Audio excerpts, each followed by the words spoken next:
quick shout out to my patrons. Without you guys, this wouldn't be possible. So thank you, thank you, thank you. Hey y'all, it's Kay from the Literary Apothecary, and today I have something special.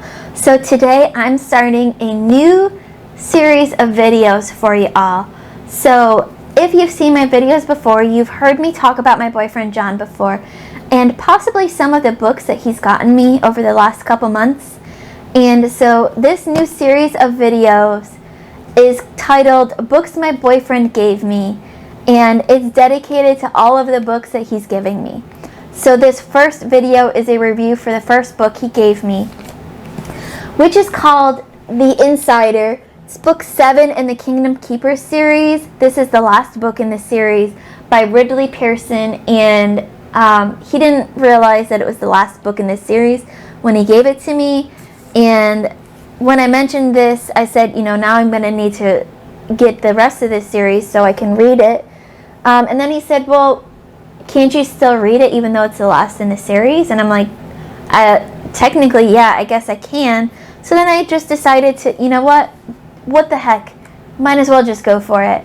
And I ended up really, really enjoying this book a lot more than I thought I was going to. This was the most unusual book I have ever read.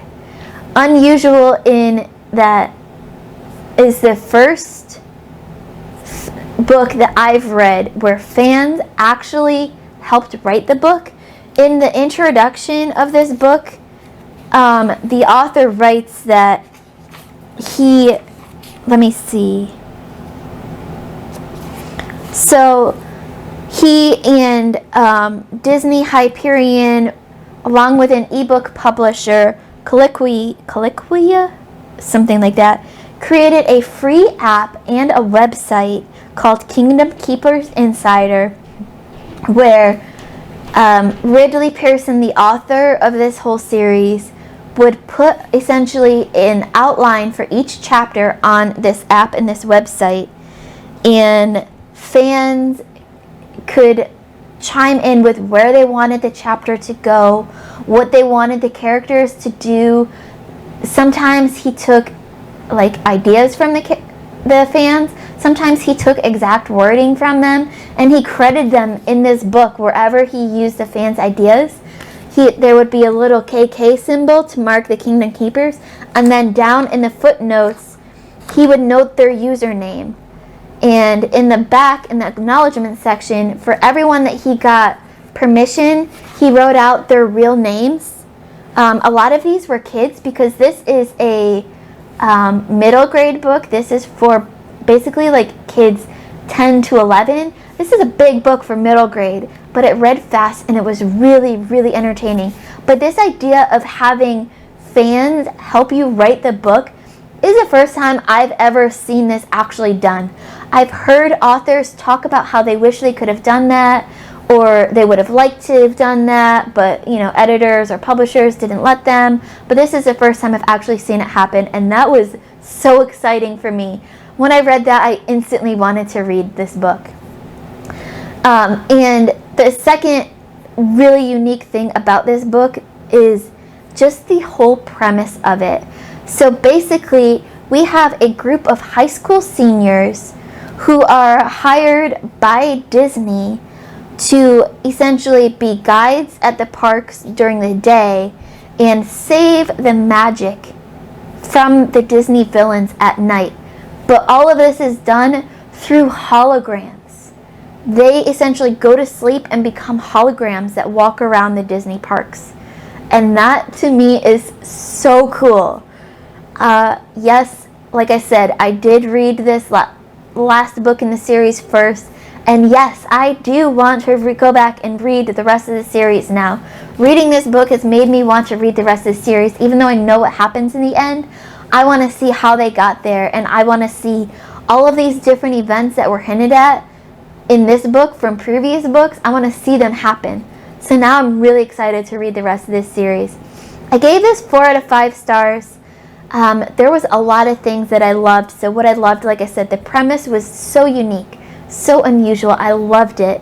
Had great characters. Not only are Disney characters that we absolutely love or love to hate, But the whole set, the Kingdom Keepers characters and the Disney crew, everyone were just great characters. The writing was very engaging and exciting and thrilling.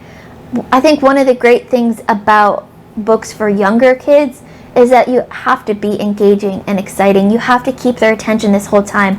And this is a 600-page book for 10 to 11-year-olds. So you have to have excitement on almost every page of this book or else they'll get bored. It was so exciting, so thrilling, always surprising. It felt like chapter after chapter I was surprised and I was excited and I couldn't wait to find out what happened next. I gave it 4 and not 5 stars, and this is where I go into what didn't really work for me. It's not that what didn't work for me, because me as an adult reading this, absolutely loved it, but I think for the age that it was targeted for, it might have been a little bit too long. It could have been cut in some places, but I thought it was absolutely fantastic. It was so exciting. I just kept wanting more. And one of the things that I'm doing different in this series of videos is you all get my review just like you've had here.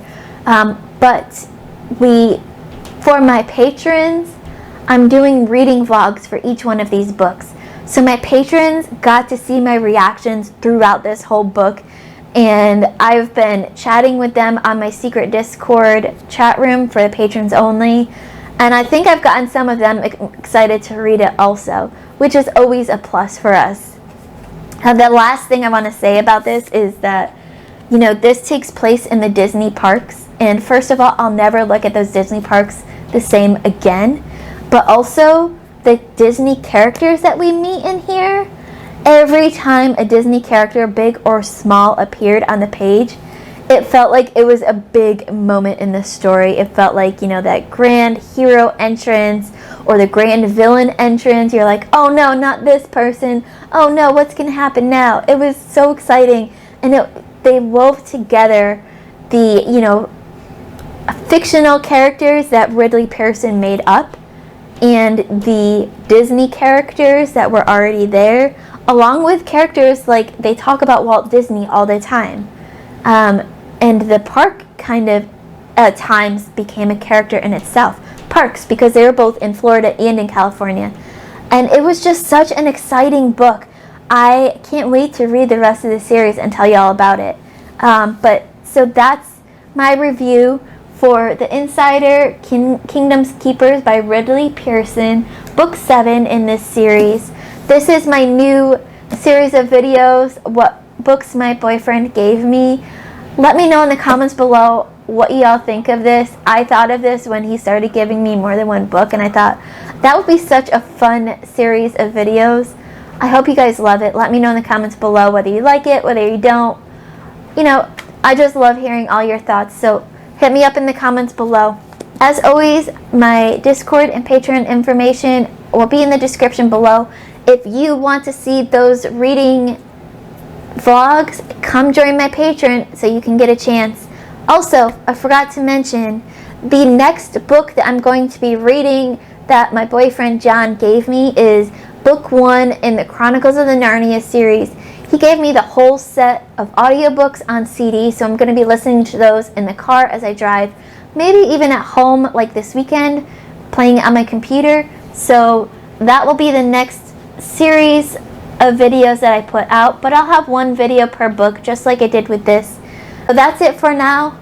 Tune in for my next video on books my boyfriend gave me. Keep reading, and I love you all to the moon and back. Bye.